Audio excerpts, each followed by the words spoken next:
Hi guys, welcome back to the channel. In this video, I'm going to show you how to make use of Python to perform a quick data transformation on some data that I'm going to download off of internet and then bring it over to QGIS for further visualization and analysis purposes. So to be specific, in this example, I'm going to download some data from the UK police website regarding crime statistics. And upon inspecting the data, I'm going to show you how you might be able to make use of a data manipulation library like Pandas in Python to transform the data into a format that can be then imported into QGIS. Because as you know, most of the data that you download straight off of internet is most likely not going to be in a readily usable format. And after importing this data into QGIS, we'll then do things like performing a categorized representation to see what sort of crimes are more common and in what sort of geographical regions. And we can even end up generating something like a heat map to visually identify zones that can be considered to be quite dangerous based on the spread and the density of the crime incidents. So I'm just going to head over to Google and I'm just going to search UK police data download.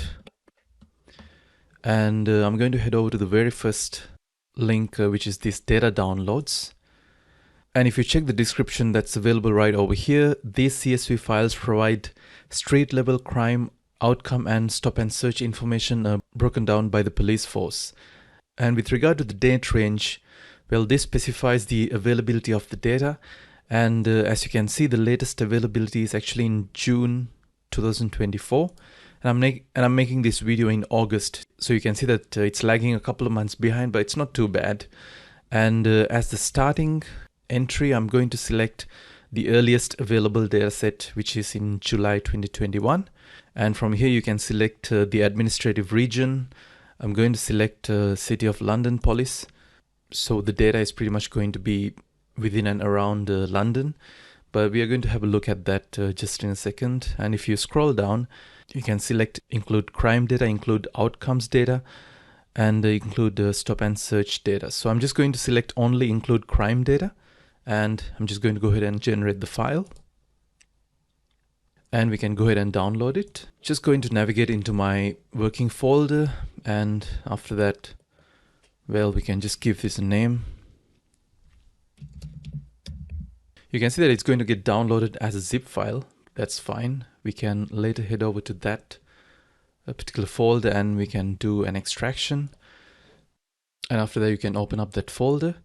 So this is the zip file, and if I open up the zip file, you can see a number of different folders. So you can see that the starting is 2021 July, and we have data all the way up until 2024 June.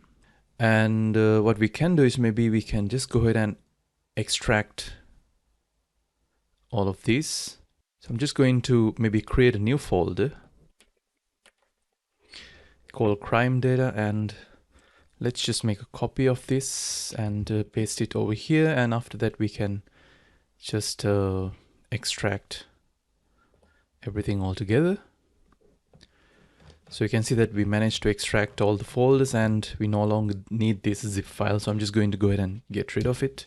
So if you do a quick inspection inside these folders, let's pick the first one. And you can see that there's a CSV file inside. How do I know that it's a CSV file? If you check the type right over here, you can see that the file is Microsoft Excel, separated value file.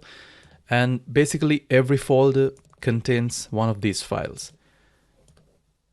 And as you can imagine, each folder basically contains the crime incidents corresponding to that particular month. For example, this folder contains crime incidents corresponding to the month of December in year 2023.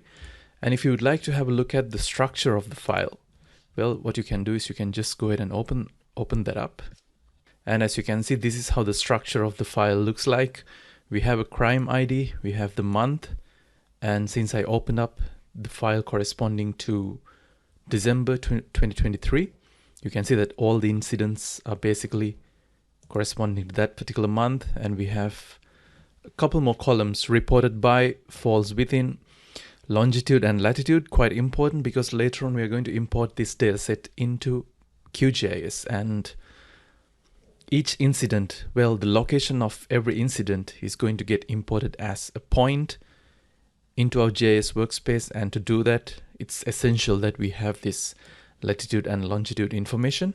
And apart from that, we have a bunch of other information as well, such as the location, LSOE code, crime type. I think this is quite important because later on we are going to do a categorical analysis where we would be able to see what sort of crimes are more common and in what sort of areas. For example, you can see they have categorized the entire list by a number of different crime types, such as violence, shoplifting, burglary, bicycle theft, things like that. So you can see that in total we have quite a number of records. So in this month of December in 2023, you can see that it has 484 records. So that's actually a pretty high number for a month. But all of that information has been recorded and we are basically going to make use of that. So similarly, if I go ahead and open up another file, let's just go ahead and close this. And maybe let's head over to the latest month, which is 2024 June. And you can see that the structure of the file is pretty much the same, apart from the front part of the file where it states what sort of a year and month it refers to. In this case, it's going to be 2024, the month of June. Let's go ahead and open this up. So you can see that the structure is again pretty similar. We have all those columns, and if you happen to open up another file, it's pretty much going to have the same structure in terms of the columns. But of course, the number of crime incidents, that's the variable. That's the thing that's going to vary from month to month. For example, in this case, you can see that it actually goes up and down, and 847, quite similar to the previous one that we just checked. So I'm just going to close that out as well. So the holistic idea of this exercise is that we're going to make use of this data and then perform some sort of a transformation on it for it to be able to be usable in the analysis that we're going to perform. And something that potentially might be crossing your mind right now is that if you were to perform this sort of a task, a data transformation task for a selected region in any other place in the world, then it's a fact that the organization of the data and even the very structure of the data sets is going to be different. So it's fair if you're wondering how you can slightly maybe alter the code that we're going to make use of to make sure that it works perfectly for your case. And that's something that I'm not going to be able to give you a direct answer to. However, what I can say is if you manage to understand how the code works for this instance without any issues, then it's just going to be a simple matter of playing around and seeing how the structure of your dataset is going to be different from the one that we have over here, and then making those adjustments step by step to make sure that it works on your dataset as well. So before we get started with any of the actual coding stuff, I'm just going to make it clear to you what we'll be doing during this data transformation process. So the first thing is that we need our code to identify that there's a folder called crime data, and we have kept all the important information inside that crime data folder. And following that, we need our script to open up these files individually, starting from the very first one, and then just jump one after another. And after we open that folder, we also need to open the CSV file. Once we open the CSV file, we also need to clean it up a little bit, which means maybe getting rid of any unwanted columns or things like that. And after that, we're going to save it into something called a Pandas DataFrame. And for each year and month, we're going to have a separate data frame.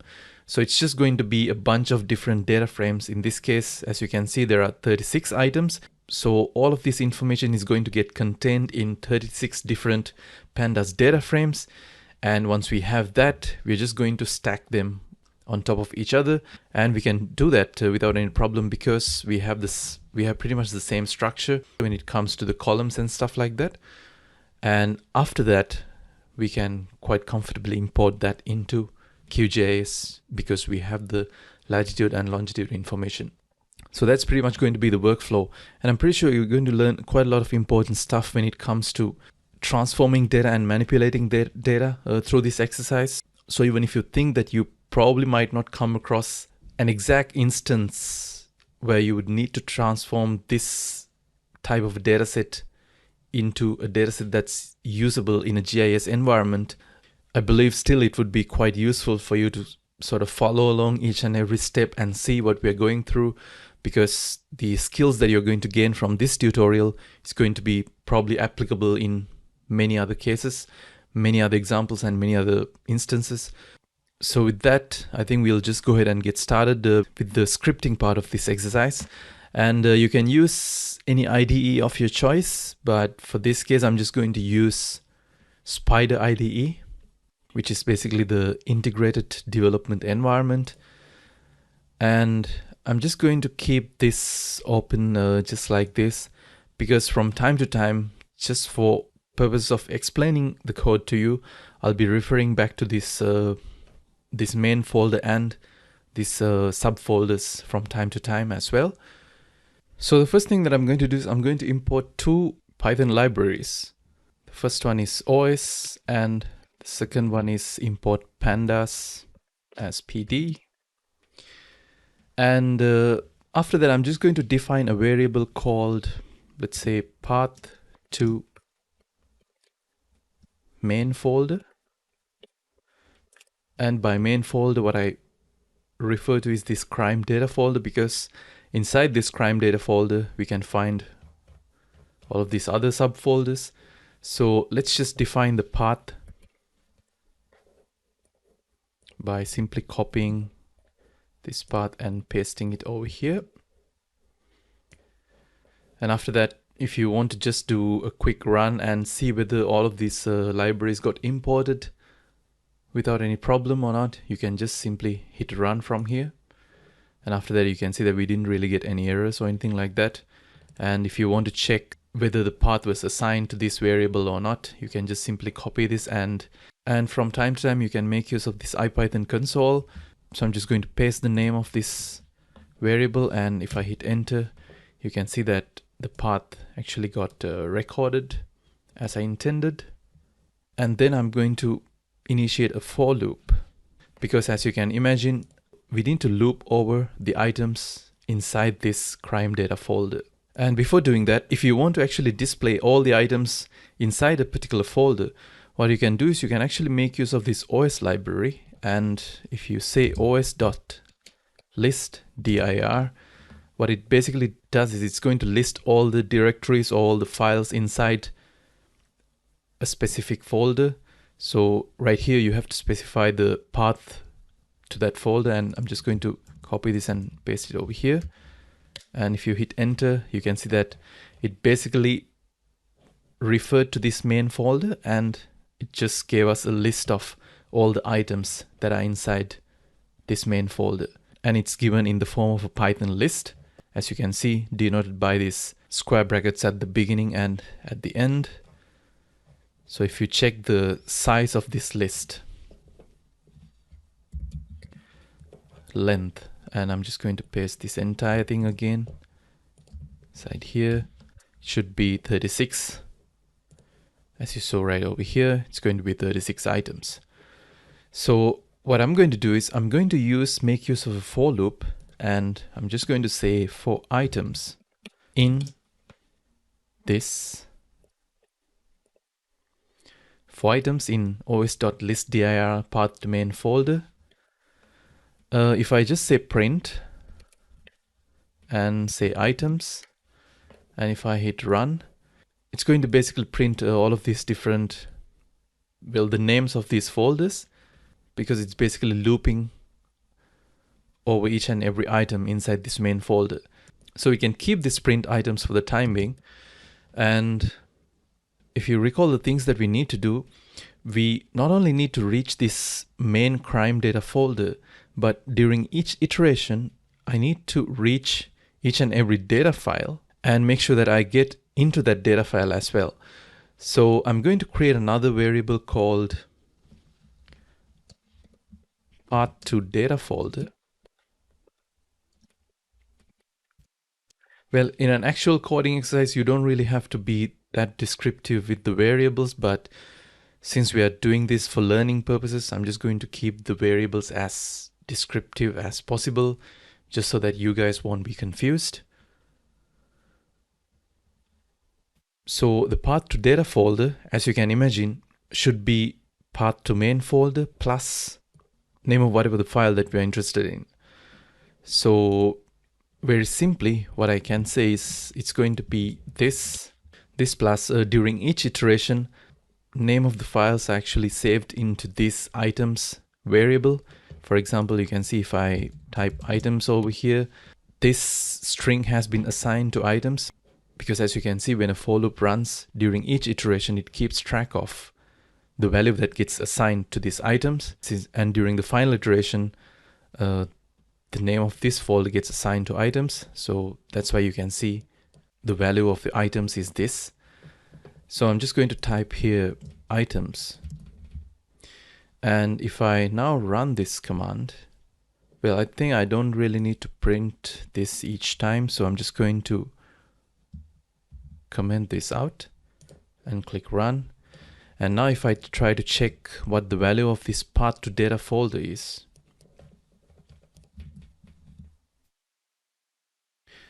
you can see that it basically kind of combined the path to this main folder and the corresponding folder name as well.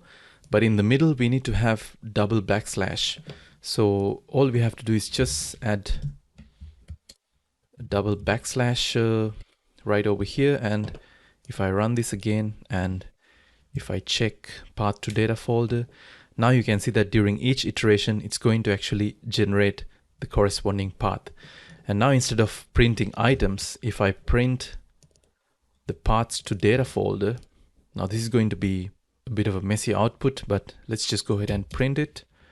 So you can see that during each iteration, it recognized that during the first iteration, it's referring to this 2021 7 folder. During the second iteration, it's referring to the second folder, which is 2021 August, and so on until we get to the very last folder. And this is just the path. And as the next step, what we need to do is we don't need just the path, but we need the program to open up the folder and read what's inside. And as you saw, we just have one CSV file inside. And if I were to use os.listdir, for example, if I say os.listdir, and if I just copy this path to folder variable here, and if I hit enter, and you can see that the output is basically going to be the name of this CSV file. And again, if you're wondering why specifically 2024 June, that's because during the last iteration, this items variable basically kept track of this particular folder. So that's why you see the CSV file inside that folder. But you do have to notice that even though we don't really have multiple items in here, it's still in a Python list as indicated by these square brackets at the beginning and at the end.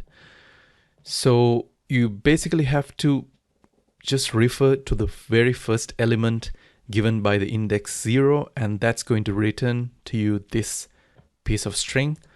So if you just say 0 right here, now you can see that it basically gave you this piece of string, which happens to be the name of the CSV file. So what we can do is we can create another variable called CSV file name, and we can simply copy this entire thing and paste it over here. And again, if I print all the CSV file names, you can see that during each iteration, it basically returns all the CSV file names like this. And now I'm going to make use of the Pandas library to create a data frame. Now, if you're not really familiar with the concept of data frame, you can actually think of it just like a table or just as a matrix. But I guess table would be the most convenient way to visualize a data frame. And I'm going to create a data frame, a generic data frame called df. And the way to read in a data frame or the way to read in a CSV file and create a data frame out of it is by making use of this pandas library. Just going to say pd.read CSV, and there are a number of arguments that you can actually pass into this, but you can get the most simplest form of read CSV if you were to just pass the complete path to the file that you are trying to open over here, including the file name as well. So the way to do that would be to specify, let's say, the path to the data folder,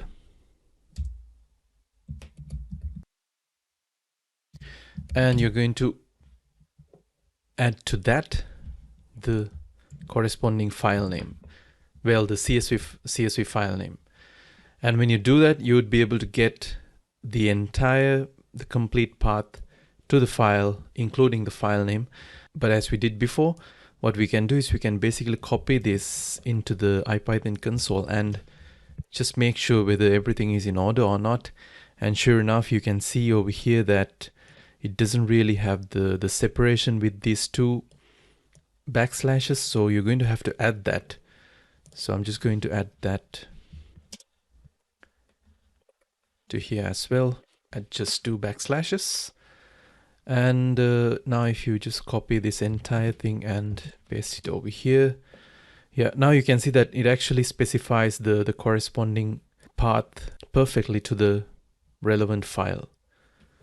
And this should be good enough. So I'm just going to add a comment here saying creating a pandas from the CSV files. Again, something that you have to keep in mind is that creating this data frame is still happening within this for loop. So if you just let this run, it's going to create 36 different pandas data frames and basically do nothing about it. Only during the last iteration, it's going to save that 36th pandas data frame into this df variable, and we can simply run that and see how that works. Well, let's just print the file name as well. And you can see that the final file name is this file. So it's going to record the corresponding data frame pertaining to this file into this variable called df. So if I open up that df variable from here, now you can see how it looks. So if you can recall, at the beginning of this tutorial, I actually took you through the CSV files in its raw format. And you can remember these columns. We had crime ID, month, reported by falls within longitude, latitude. And you can see that if you check the entire number of entries over here, it's just about 845 or 846, I would say, because it's starting from 0. And all of these are basically corresponding to just the month of June of year 2024.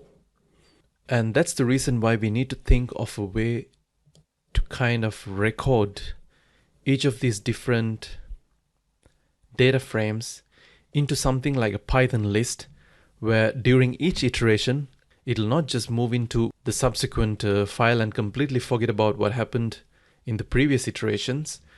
But instead, if we can find out a way to kind of record during each iteration whatever the data frame happens to be corresponding to each file. And one of the easiest ways of doing that is simply by creating an empty list.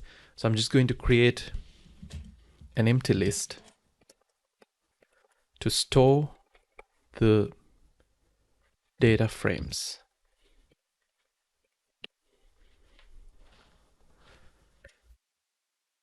So I'm going to name that as main df list, and this is the way to create an empty Python list.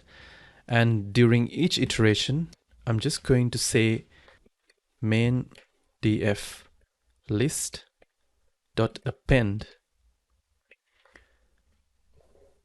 this data frame into this list. So during the first iteration, it's going to append df1 to this, df1 being the data frame corresponding to this CSV file. And during the second iteration, it's going to append, well, another df, which happens to be the data frame of this. And just like that, it's going to run 36 times. And finally, during the final iteration, it's going to append the pandas data frame corresponding to this CSV file into this list. So we have to get rid of this like that. And after that, if I just go ahead and run this, now you can see that under the variables list, you get a new variable called main df list, which is this. And you can see that it's a list, and inside that list, it has 36 items. So if I open that up, you can see that this is how that 36 items basically happen to look. So if you open up the first item, it's basically going to open up the very first data frame, which corresponds to this month. As you can see, 2021, the month of July, and all of these correspond to the month of July. And if you open up the second one, it's going to be the month of August 2021, and it just has the bunch of different crime records from the month of August. And if you go to the final entry, which is this one, this is the month of June in 2024, and we have all that information. So as you can see, we're actually getting closer to our final objective, which is creating one big massive data set by combining all of these together. But right now you can see that we have 36 different files. So I'm just going to add a comment over here saying it's recording the DFs to the Python list during each iteration. Well, the reason I'm commenting stuff out is that I'm going to provide you with this code as well. So in case if you want to run it in your own Python environment, you can just simply copy and paste. But I would actually recommend you typing it out. But in case if you want to just copy and paste stuff from here to your own Python IDE, you can do that as well. Just make sure that you change the corresponding entries such as this path to main folder, because this definitely is going to be different in your respective environment. So finally, you can see that we have this main df list as we saw over here.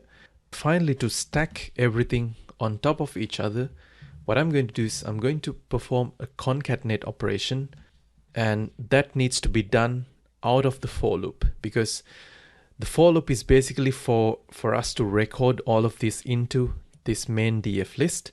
And once that's done, well, we don't need to print this anymore. We go out of the for loop, and I'm going to say concat all dfs into one large pandas data frame. And that's going to be, I'm going to name that as df main, and that's going to be pd.concat. And all you have to do is just basically provide the list over here, the list of dfs, and we have to pass in an argument called ignore index, and that's going to be true. Well, what this means is that if you open up one of these data frames, you can see that there's one index column, and when you merge multiple data frames together, you don't really need to have this index preserved. So that's why I'm just going to completely ignore the index. And for this newly created massive pandas data frame, it's going to have its own index starting from 0. Where all of this needs to be in lowercase letters. After that, we can just go ahead and run. And now you can see that we have a new variable called df main, which is this one right over here.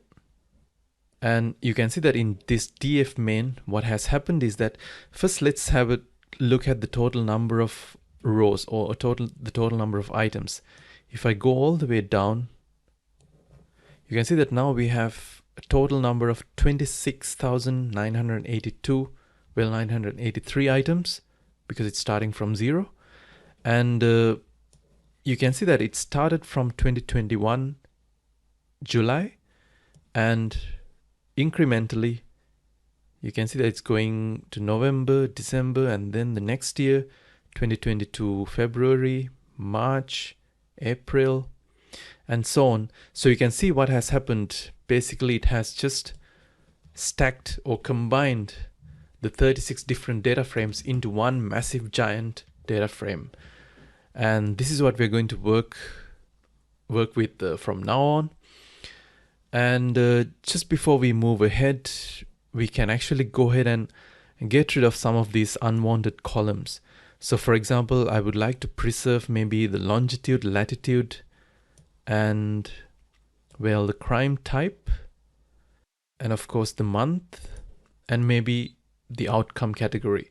And all the others I would just like to drop them. And there are actually multiple ways of dropping unwanted columns. This is one way of doing that. Basically what we are going to do is we are going to say df main.columns, and that's going to give us this sort of a list of the columns that we have in our main data frame. And I'm going to say my df main is going to be df main, and inside that I'm just going to pass in a list of columns that I would like to keep and assign that to a variable with the same name called df main. So that's basically going to replace this previously existed df main variable. And inside that I would like to have the longitude and the latitude, and of course I would like to have maybe the crime type and the outcome, and I would like to have the month as well, just for reference purposes. And after that, if I go ahead and run, now you can see that if I open up this main df main variable, that's just going to contain, well, all the rows. It still has 26,983 rows, but you can see that the number of columns, basically it got rearranged. All those unwanted columns are no longer here, and you can see that the structure of the columns or the sequence is actually also following this sequence that I had right over here: longitude, latitude, crime type, last outcome category, and month. And finally, what we can do is we can basically save this df main into a CSV. Let's comment this out as well. And over here, what you can do is you can basically specify the file path. So I'm just going to save it maybe into my main crime data folder. And at the end, you have to add the file name. I'm just going to call this crime data combined.csv. And now when you run this, if you maybe keep track of all these files around here, as soon as I run this, it should generate this crime data combined CSV file. And if I open that up, now you can basically see this longitude, latitude, crime type, last outcome category, and month. And this is a file that you can comfortably import into something like QGIS. So in the next part, that's exactly what we're going to do.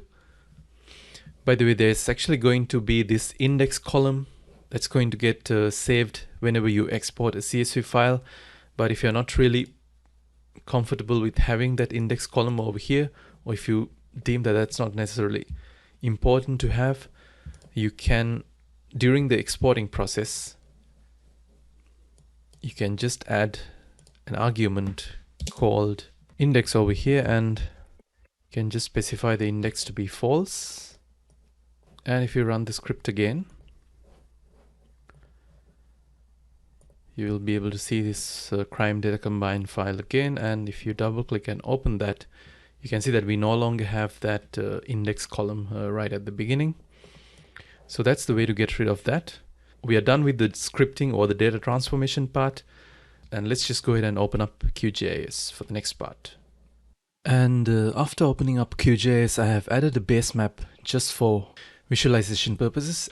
And now basically what we are going to do is we're going to add that CSV file into QGIS. And the idea is that since we have latitude and longitude values, we would be able to plot each and every crime incident. And if you remember, there were more than 26,000 incidents, and we're going to plot all of them on the map. So to do that, you can head over to layer and select add layer. And from here, you can select add delimited text layer. Next, we're going to have to link the corresponding CSV file to this. So you can head over to your working folder, and in crime data, this is the file that I just generated.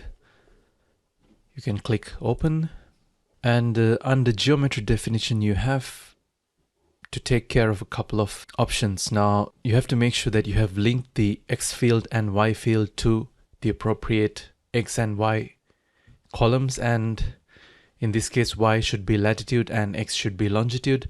And here you can see just a sample of the dataset, and the longitude and latitude columns are appropriately linked to X field and Y field. And when you look at these numbers, you can also identify that they're in WGS 1984 Geographic Coordinate Reference System, which means right over here under Geometry CRS, you have to make sure that you select EPSG 4326 WGS 1984. And if you're happy with the layer name that gets displayed by default, you can just click add. Now, just because of the sheer volume of data, this is going to take some time. And you can see that we managed to add a bunch of different points. And believe it or not, in total, there should be more than 28,000 points, because now if you right click over here and go to attribute table, you can see all of those data. And if you just scroll down all the way to the bottom, you can see that we have 26,000, well, almost 27,000 points. And this is it. As you can see, most of them are concentrated around London. Now, if you right click and go to properties, you might be able to check under information that this is still a delimited text file. So if you're interested in maybe exporting this into a shapefile or maybe a GeoJSON file, you could do that right now as well, simply by right clicking, and you can say export, save features as, and from here we can select the appropriate format. I'm just going to go with S3 shapefile, and let's go ahead and create a new file called London crime data shapefile.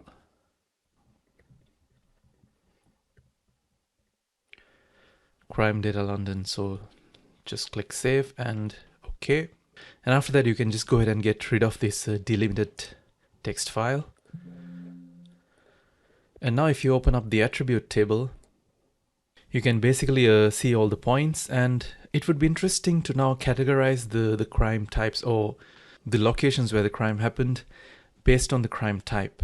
And you can do such kind of visualizations simply by heading over to properties, and under symbology, instead of single symbol, you can select categorized. And from here, we're going to assign the categories based on the crime type. And the color ramp, we can actually select random colors. That would be totally fine. And after that, select classify. And here you can see for each crime type, a unique color gets assigned, so that when we look at the map, just based on the color, you'd be able to see what kind of a crime has taken place based on its type. So just go ahead and click apply and click OK. And you can expand this as well, just so that the descriptions would be visible, so that you can see the various crime types based on the distribution of colors. And if you would like to make the dots stand up a bit more, what you can do is you can head over to this OpenStreetMap and maybe decrease the global opacity just a little bit, like this. Now the points actually do stand out a bit more compared to how it was before. And this is basically it.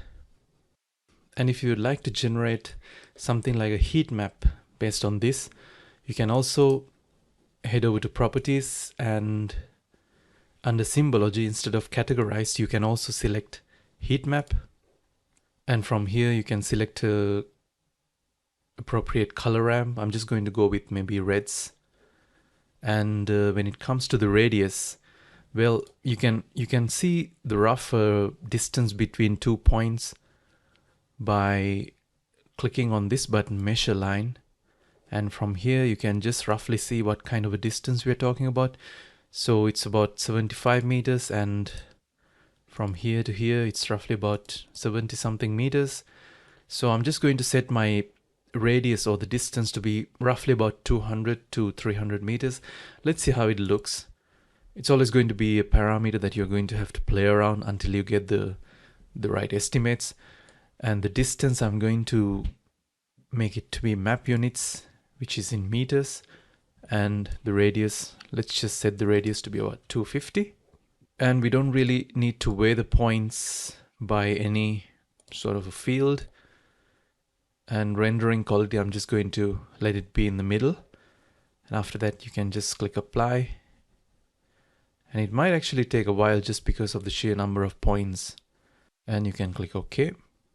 Yeah, so now you can start seeing actually where the crime hotspots happen to be at based on the distribution and the density of the points. And when you're working with this kind of heat maps, one of the better ways of visualizing these, especially when you have a proper base map, is by increasing the opacity of the heat map so that you can see what's underneath. So to do that, you can head over to properties, and under symbology, if you open up this layer rendering, well, decrease the opacity and click apply, and concurrently you'll be able to see how it appears. Yeah, I think I might have to decrease it just a little bit more, like this. And maybe let's decrease it just a little bit more, like this. And click OK.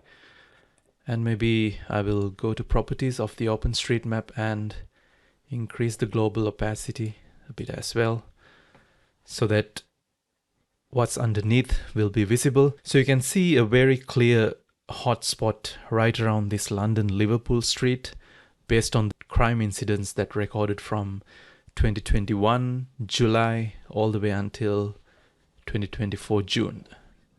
Well, apart from the GIS knowledge that you managed to gain through this tutorial, what's the take-home message? If you're ever in London, just be a little cautious if you're around London-Liverpool street, and if you happen to be around these two other spots as well, which happens to be right next to St. Paul's Cathedral and this spot right next to the London Bridge. So that brings us to the end of this tutorial. It was actually quite comprehensive, and I think we did cover quite a lot of ground, starting from data analytics and starting from data transformation, analyzing the data and getting them over to QGIS and interpreting them. So I'm pretty sure you might actually have a couple of questions regarding the process, and if you do, don't forget to add a comment down below. And if you appreciate the work we're doing, you can always show your support by hitting that like button, and you can consider subscribing to this channel as well if you would like to stay tuned to this kind of interesting tutorials. So thanks a lot for watching, guys. I'll see you again with another tutorial soon.